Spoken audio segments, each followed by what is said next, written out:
Hi guys, I hope you're doing really well and thriving and practicing radical self-care. If you're interested in private coaching, go to www.coachcat.org. My coaching is focused around trying to help you overcome codependence or get some healing from that, as well as learning how to set healthy boundaries and address some of the trauma symptoms from being in a narcissistically abusive relationship or growing up in a home with narcissistic parents or addicted parents. In this video, what I'm going to talk about is what to expect what you can maybe expect when you marry a narcissist. I've had a couple of people who are, considering that, and this is just something to consider, before you go ahead and marry one. You are essentially marrying somebody who is incapable of having a healthy, intimate, interpersonal relationship. It's a characterological disorder. So it's a disorder of their character. Because marriage is one of the most important relationships in most people's lives, I think it's really, really, really important that you deeply consider the character of the person that you're marrying. And with narcissists, these are people that have either no empathy or a profound impairment in their empathy. And empathy is really necessary in order to have compassion and sensitivity to your feelings, your children's feelings, your future children's feelings, your family's feelings. So you might not be physically abused or even necessarily verbally abused, but you're with somebody who has an incredibly low level, if any, empathy. And it's going to be a very, because of that impairment, it's going to be very, very difficult for you to manage this one-sided relationship. This is not, this list is not comprehensive, but it's some of the things that you might expect. You're not going to really be listened to. They may feign, especially if they're the covert narcissists, that they're listening, but they're not really listening. They're not really interested in what you have to say or your inner life or your thoughts and feelings. They are going to define the terms by which the relationship is, by how it operates. There is going to be a set of double standards. There's going to be a lot of hypocrisy. The narcissist is going to expect you to be faithful, monogamous, kind, empathetic, all these things, but they will not expect that of themselves. So there's a set of double standards. It's a double standard when you're in a relationship with them. They will not be faithful. They will not show integrity.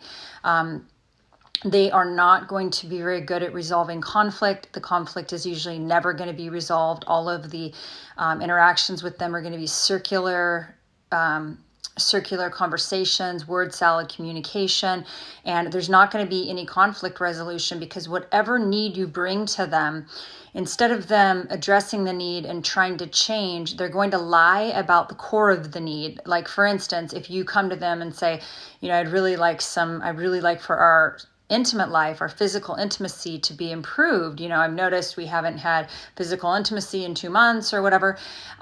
Instead of the narcissist addressing the core issue, which would be probably a pornography addiction or that they're having sex with other people, instead of them being honest about that core issue and doing some work around it, they'll put it on you. So there's no conflict that gets resolved.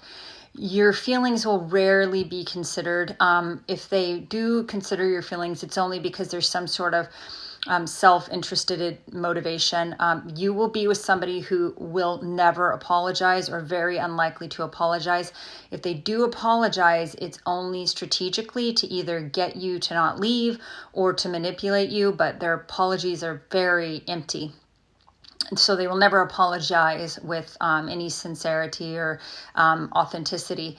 And then what their needs are what matters, your needs don't. Some narcissists will ruin holidays. Not all of them do this, but some of them will ruin birthdays and holidays because it's not all about them. In this relationship, there's going to be no cooperation, no collaboration, and no mutuality. It's not a partnership.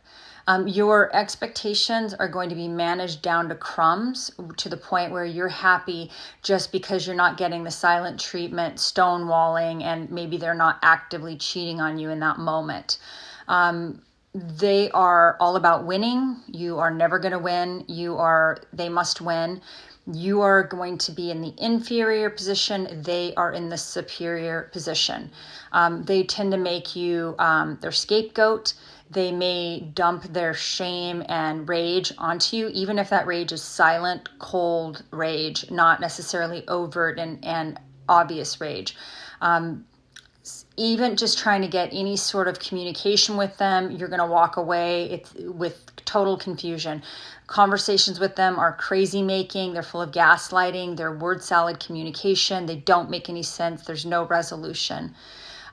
You're going to experience stonewalling, silent treatment, gaslighting, which is trying to make you question your own reality, your own sanity. I didn't say that. That's not what I said. That's not what happened. You didn't see what you saw. You didn't hear what you heard.